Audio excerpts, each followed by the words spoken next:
তো আমরা এতগুলো হকার এখন কোথায় যাব? তাহলে এটা কি দেশের জন্য কি মঙ্গল হলো নাকি হিতে বিপরীত হলো?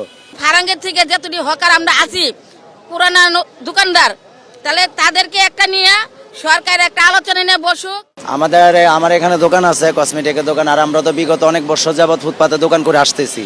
এখন সরকার যে পদক্ষেপটা নিচ্ছে জনস্বার্থের জন্য, মানে কিছুক্ষণ আগে যে একজন ঊর্ধ্বতন কর্মকর্তা বললেন যে উনি জনস্বার্থের জন্য এই কাজটা করছে, তাহলে ওনার কথাটা ঠিক আছে একদিকে, কিন্তু এখন আমরা যে এতগুলো হকার, যেমন ঢাকা শহরে প্রায় অনেকটি জায়গায় একসাথে এই অভিযানটা চালাচ্ছে, তো সেই ক্ষেত্রে আমরা লক্ষ লক্ষ হকারগুলো এখন বেকার, পথভ্রষ্ট।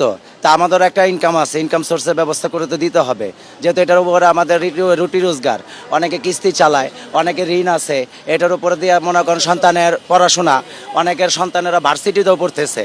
বিশেষ করে এই যে দেখেন আপনি তেজগাঁও কলেজের সামনে যে আপনার সাক্ষাৎকারটা নিতেছেন, এই কলেজেরও অনেক স্টুডেন্ট আছে যে অনেক হকারের সন্তান।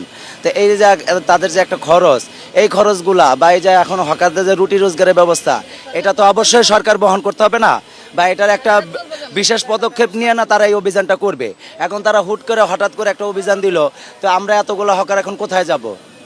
তাহলে এটা কি দেশের জন্য কি মঙ্গল হলো নাকি হিতে বিপরীত হলো? এটাই সরকারের কাছে মানে একটা প্রশ্ন।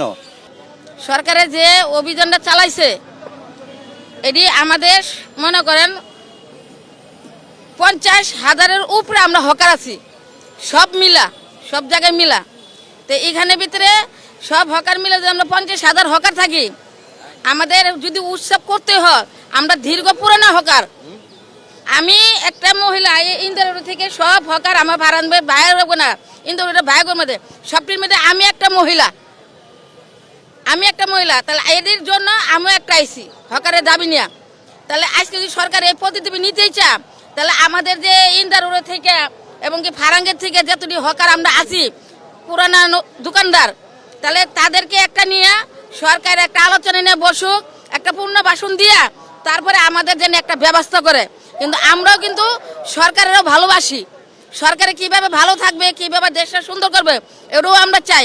কিন্তু চাইলে কি হবে, কিন্তু আমাকে নগদ যদি পেটের ভিতরে লাত্তি দেয়া আমাকে সবকিছু ধ্বংস করে দিয়ে দেয়, তাহলে আমরা একবার আমরা তো দুটো